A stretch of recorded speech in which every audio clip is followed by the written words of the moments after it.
Okay. All right, so I was wondering the other day, which I do a lot wonder, and the other day, has COVID and lockdowns affected my streaming? I went into this not knowing the answer at all. So of course, since I am a numbers nerd, I got really excited to dive in and see if it has or hasn't. It has.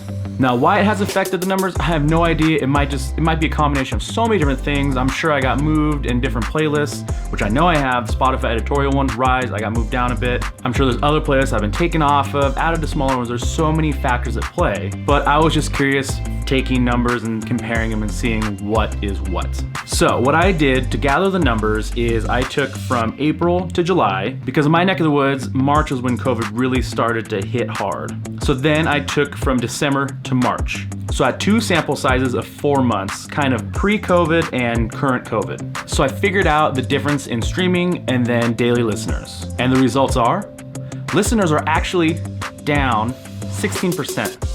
I have not released as much music as I would have liked to.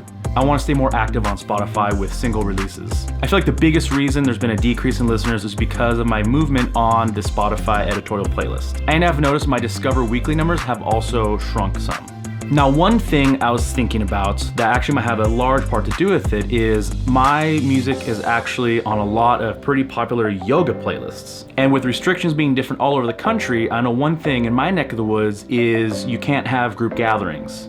Gyms are closed, and yoga studios, I'm sure, are affected by that. So then you start thinking, okay, well, people can do yoga at home. I'm spitballing here, but if people are doing yoga at home, they're probably watching a YouTube video that doesn't have my music on it. But if you're in a gym, listening to a yoga playlist on Spotify, that's where my music would probably be played. So that is a way I can directly tie possibly COVID to my lack of streams and listeners.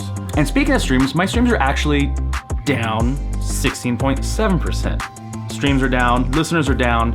Now I just did some quick number crunching on this, and this decrease, if it were to last forever, which it isn't, everything in general is continuing to grow. Followers are growing actually pretty solidly. But if I were to take this data and apply it to 12 months, I would lose about $300, which is not that bad. But you start breaking out $300, that's a lot of Netflix months paid for. That's a lot of Spotify Premium paid for. That's a lot of, all kinds of stuff. So what am I gonna do to claw back at that 15.9% and that 16.7%? Well, I'm probably gonna go watch my own damn videos, which I'm gonna link below, about staying active on Spotify and pitching to Spotify playlists. Also, just promoting myself more on Facebook, Instagram, things like that. Things don't always go as planned when it comes to your music and streaming and all that, but all we can do is the best we can do, which is to stick with it and try our hardest. Well, try our hardest, right? Anyway, I hope you found this interesting. If the time frames of COVID has affected your streams, let me know in the comments below. I'd be fascinated to hear about it. Maybe it's the opposite. Maybe your numbers have gone way up. All right, thank you for watching, and see you next time.